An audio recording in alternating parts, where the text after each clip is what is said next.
Hey guys, Yankee Oscar 3 Hotel Echo X-Ray here. After a couple of days, I've managed to bring it in a final version, let's call it like this. My take on CAT to Ethernet and Ethernet to CAT bridge. I've also added some keyer functionality. This particular bridge is supporting by default two transceivers, either RCI5 from ICOM or any other serial protocol that is available to that particular transceiver. Is going to expose via Ethernet the CAT port or the CAT functionality of that particular transceiver. For the transceivers that are allowing or at least exposing some kind of way of powering on or and powering off, that is also supported. Now I'm having two transceivers here, two ICOM 7300 on which my bridge is connected via CI5. Okay, there is nothing here. There is a PSU connected and an Ethernet cable. That's it. Both transceivers are off right now.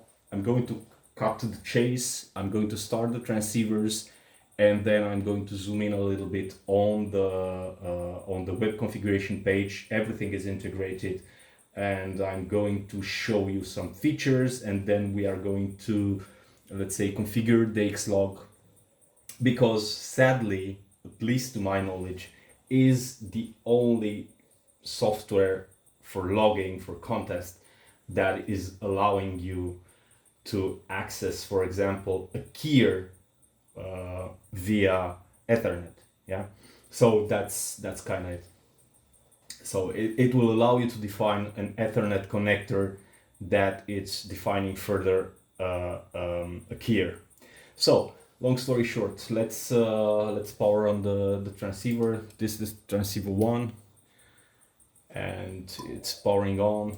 This is transceiver 2 and it's powering on. Of course, power off is also possible. You will see it in the end of the video.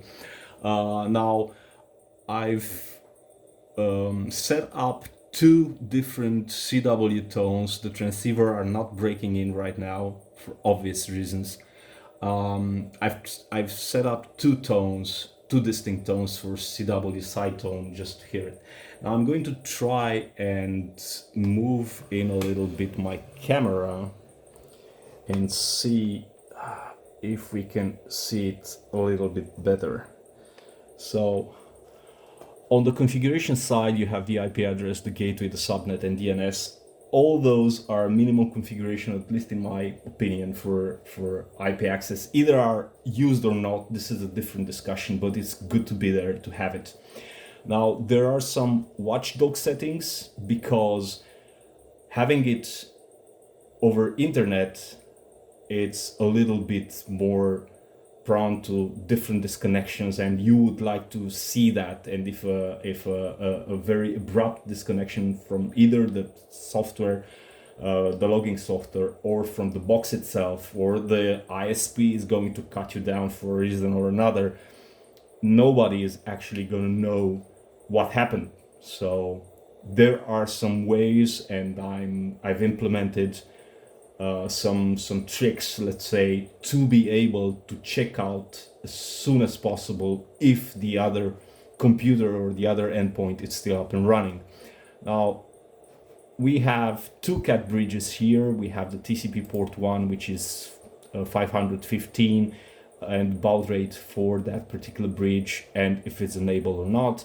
We have the TCP port 2, which is the second CAT bridge. You can choose the baud rate from 9600 to 115-200 standard type. It's all there. Also, you can enable or disable to you like the keyer that is going to be delivered with this box. Maybe you have an external keyer that you would like to use. Maybe you don't use a keyer, whatever, is not a problem. If you don't use it, you can disable it, it's not a problem. Also, you can enable or disable to your like either one of the two CAT bridges if you have only one transceiver, then it's good to go. You're enabling one bridge, and that's it. There is no, it doesn't force you in any way. Yeah. That being said, those are the settings here that you can access. Not a lot, but enough to make things work reliably.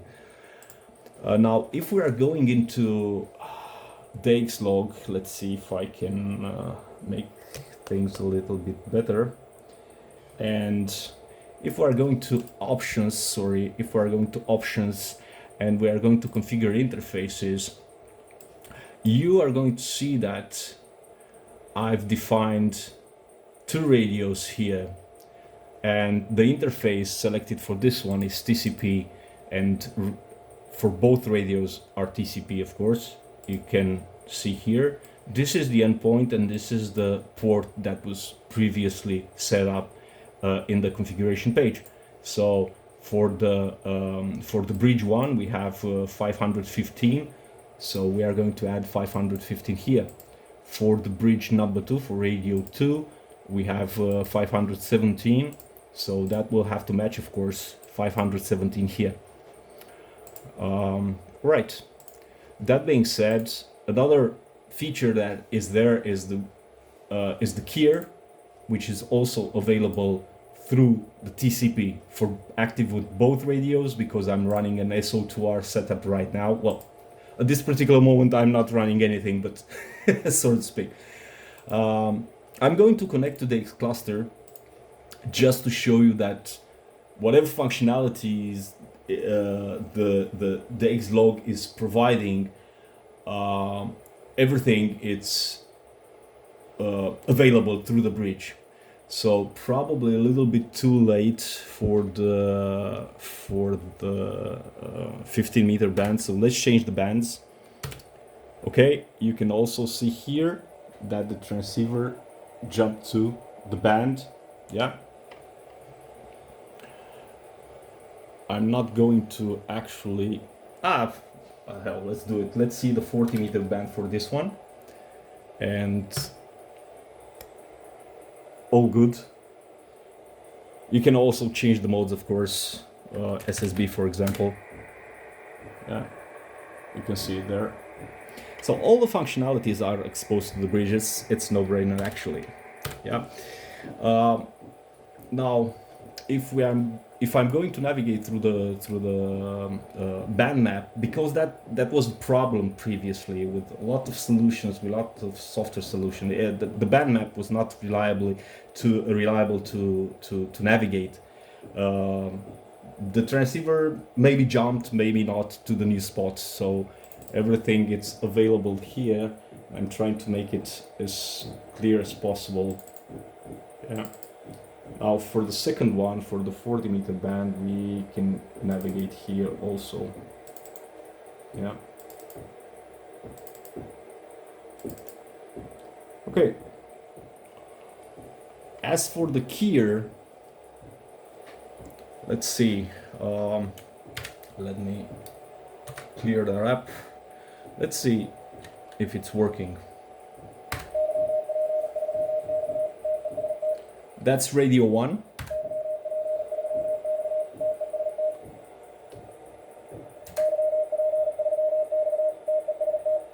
And also, radio 2, you will hear a different tone.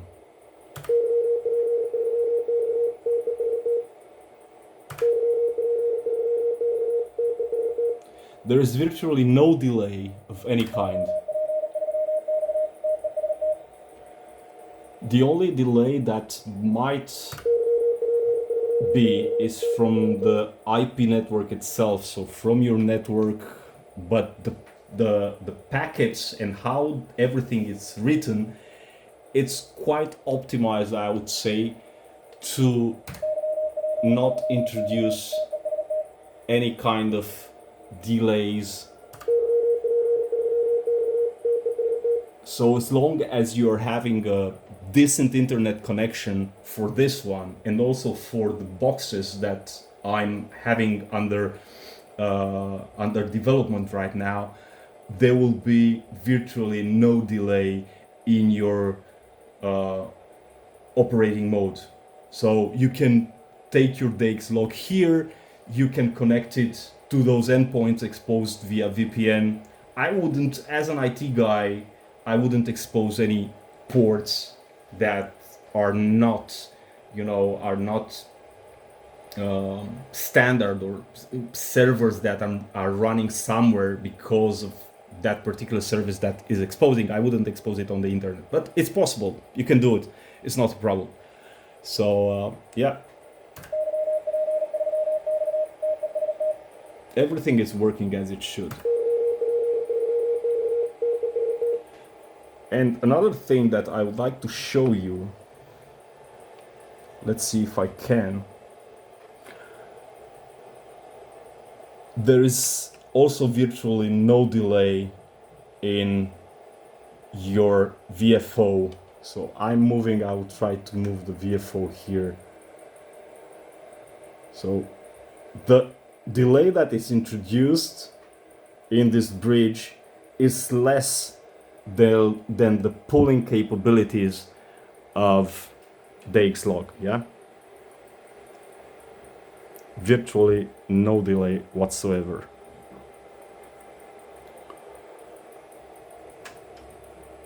And let's see, to show you something even more interesting.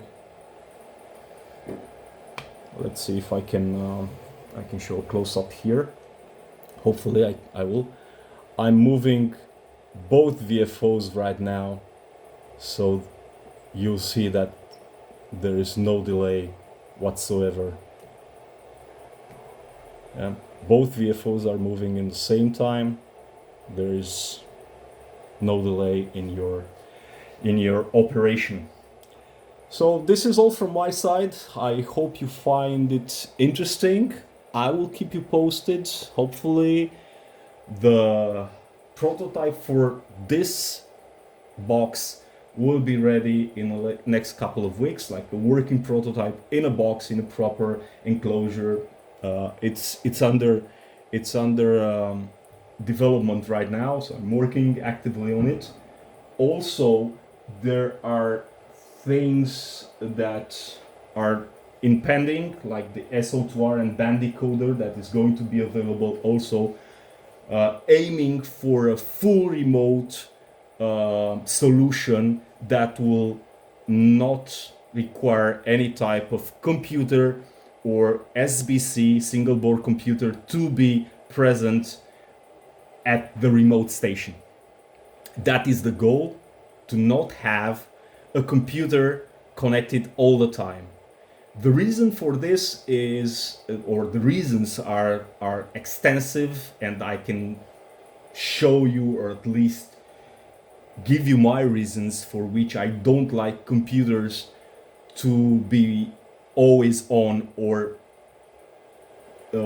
in other words, I don't like the fact that I'm tied to an AnyDesk service or RDP or VNC or whatever. So this is my take, and I will provide those, or that solution, not to be tied on a computer. Everything in an embedded system / systems that are, at least in my opinion, a little bit more reliable from this point of view.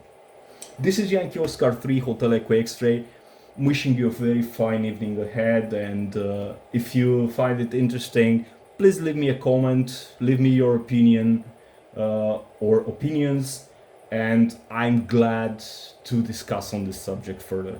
73 guys, all the best, and I will keep you posted.